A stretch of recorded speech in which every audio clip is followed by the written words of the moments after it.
Doodlebud here. It is Sunday night, just about midnight. Everyone went to bed a little while ago, but I came in here, nerded out, pulled out my microscope, and ground a nib on my Lamy 2000 to get it ready for work tomorrow, and it is perfect. Now, a while ago, I was sent this microscope, and to do the review, I demoed a video of me grinding the existing Lamy 2000 nib I have, which was an extra fine, and I ground it to a extra fine cursive italic. But then a viewer reached out to me, and they had a Lamy 2000, and what happened was they damaged their nib. As a fine nib, they damaged it. I can't remember if they worked on it or they got someone to work on it, and they just weren't as happy. It wasn't quite perfect.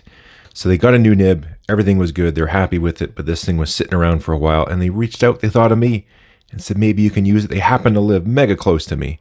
So we met up, and we chatted pens. I ground them a pen. It was a Mahjong P136. I made it a cursive italic, so they'd have something neat. Did a video on that as well. But I've been putting off grinding the nib, just haven't had time.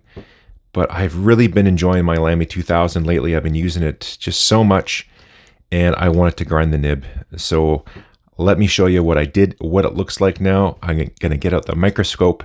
I have a video of grinding an Architect Nib before. It's the same process, but let's show you what we got. And I think this is now the absolute perfect nib for this pen.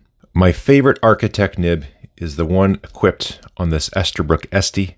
This was sent to me by Esterbrook, and this has one of the Scribe Nibs that Josh Lax does. That is a cool thing about Esterbrook, is they have their pens available, with all the standard nib sizes, but then they have their Meister program, and there's custom ground nibs that you can just go ahead and purchase. A lot of times it is a very long wait to get access to a Meister to grind a nib for you. It could take several months, I know for myself. But yeah, if they have them in stock, you can just order the nib or order a brand new pen with the brand new nib, and this one is fantastic. So again, this is by Josh Lax, and this is his Scribe Nib. And it's essentially like an Architect Nib. If you want to, again, see the full review on this pen with this nib, there'll be a little link down in the description. But it is the best Architect Nib I've used. He calls it his Scribe, but it's essentially, that's how it works. So you have thinner downstrokes, thicker cross strokes, and I always find these are just perfect for printing. It just does wonders, at least if you write all caps like I do. And yeah, I just find these are fantastic. For cursive, it's not my favorite. Let's just do a quick mango chutney. It's still legible.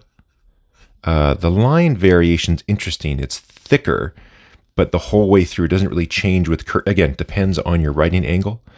But it is a nice feeling, but sometimes it just doesn't give the flair, and I find my writing is a little bit blobby with it, but that's okay.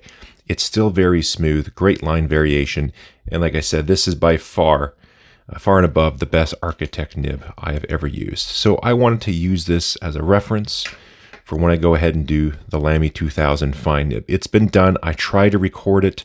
I needed to find the little adapter for the memory card. I couldn't find it. Anyways, technical difficulties. I wasn't able to do the video, but I am going to show you how the nib writes, and I'll give you some close-ups with the microscope. Now, I could have left the nib as is and just leave it as a regular fine nib, but I wanted some blockiness to it. And I just found the Lamy 2000 is just this absolute perfect pen for printing. And yeah, this pen, like my cursive italic I did, it was an extra fine, so it wasn't spectacular because you just don't have much surface area. But this Lamy 2000 now with this nib, the ratio on here is just absolutely wonderful. I'm going to compare the two so you can see. So nice and smooth. I'll get you up close here in just a second so you can compare how it is against this one. Now he starts off with a broad nib to grind it down. It is nice having more material available when you're doing grinds, because you can't add material. You can only take away. So if you got more to start with, you got, I guess, just some more chances to work on stuff. But I got it pretty close. The ratio is pretty darn close. I have a slight little twist I did to my particular grind, something you sort of shouldn't do, but I wanted to do, and it just pays off. I'll do a quick mango chutney, and then let's just get you up close to this nib. I skipped there, I missed it. I do like how this feels a little bit more with cursive. So let's try to get you an angle so you can see what this nib looks like now. Again, technical difficulties. I'm not able to use the little memory card. I think my memory card is just corrupt and record on the microscope, but we're just going to do it through my phone. I think this is working. So this starts off with quite a large blob. It's a broad nib. This is Josh Lax's Scribe Nib. And then you put a flat on it. Okay, so that's going to get you the thicker cross strokes. And then you shave it back on the sides. You angle it back. Okay, you see that now, how this here is cut back. And so that's what's going to give you the thinner downstrokes, hence the line variation that you get with these. So it's really neat. He's got a lot of material on here to start off with. And this thing is really nice and smooth, but just still fantastic line variation. Like I said, best Architect style nib I've ever used. Let's show you what I've pulled off. The reason I thought this Lamy 2000 nib would make a good Architect nib is because the grind is a little different, and it's kind of partway there already. Plus, I just wanted to try. So the nib has a little bit of a curve to it. And so I had to get the angle just right to my writing. Now when I write, it's about a 45-degree angle. So the flat spot is on there. Again, if you want to watch the video how I did it. Again, I'm not a nib Meister. You'll see my quality is nowhere near what Josh Lax does. But it does the job for me, and I'm happy with that. Now, I didn't angle it back as much. Access was a little bit tougher. He's also on a rotary. I have a rotary, and I'm nowhere near ready for that. So I'm just doing it by hand with my stones. But I get my little wedge effect there. And I got the flat spot on it. And what I did at the end, let me get my pointer. Again, you sort of shouldn't do it. But after you get your flat spot on there and you shave back the angles, now you have your wedge. But I actually went back, I played around for quite some time. And I just redid the flat spot on it to make it a little bit wider. Now I lost a little bit of line variation. The thin isn't as thin as it was. But I did gain a little bit of a nicer feeling and sort of feedback on a writing experience. And it just, that slight little difference, I did a couple back and forth strokes on the micro mesh. I think a 4,000.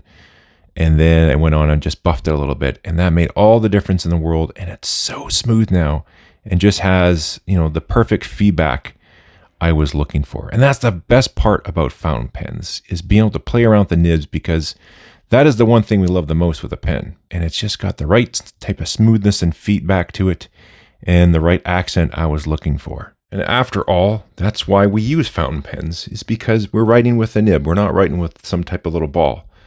And the way the nib writes and the line it lets down on the page can make or break a pen. You can get a lovely pen. It's made perfectly. Everything is fantastic, but maybe you picked the wrong nib, or you're just not happy with it. It writes differently than what you expected. So this is one area where I find it's the most stressful when you're buying a new pen, whether it's online or in store or wherever, is trying to decide on the right nib to go with that pen. At least for me, some folks just get a medium all the time. Their life is simple. I don't know, maybe I just try to overthink things. I try to think about how I'm going to use a particular pen and what's the best nib for that. Or if I do that and I just change over time, my writing preferences change.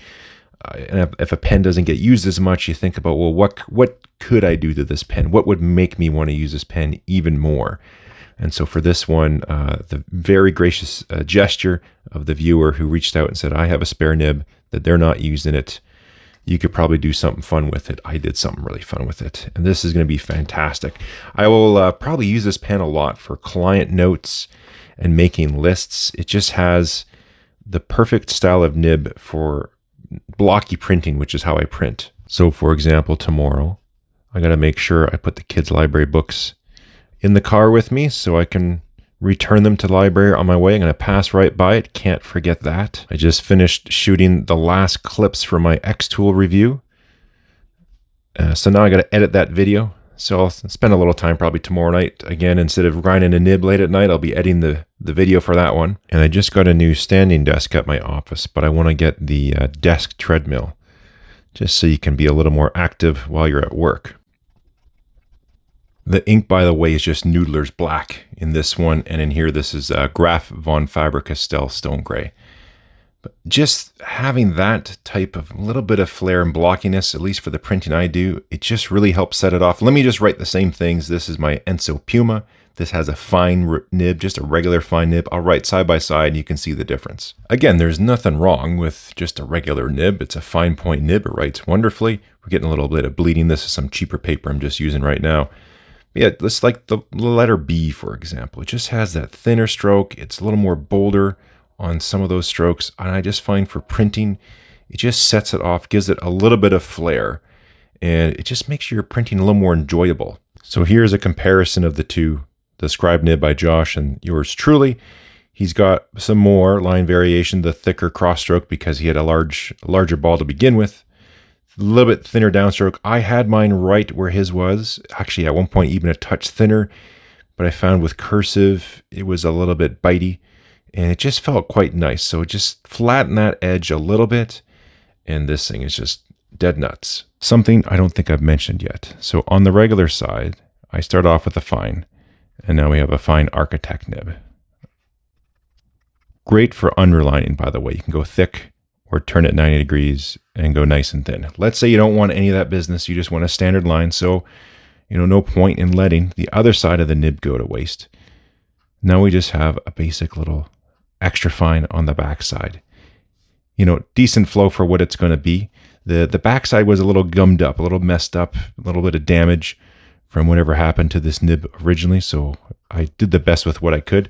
But it can do a nice mango chutney, reasonably smooth. It has a little tooth to it, but it's pretty darn close. And if you need some fine writing and don't want the line variation, this is just a basic little extra fine on the backside, and it works perfectly. I'll close off with this little sneak peek. I know a lot of folks aren't going to watch my laser video, my regular viewers. That's fine. But I did something for everyone to check out. Now, this was my first prototype. I will be doing more, but I used it to cut the nib and add some flex. This is the Jinhao X159. Let me show you.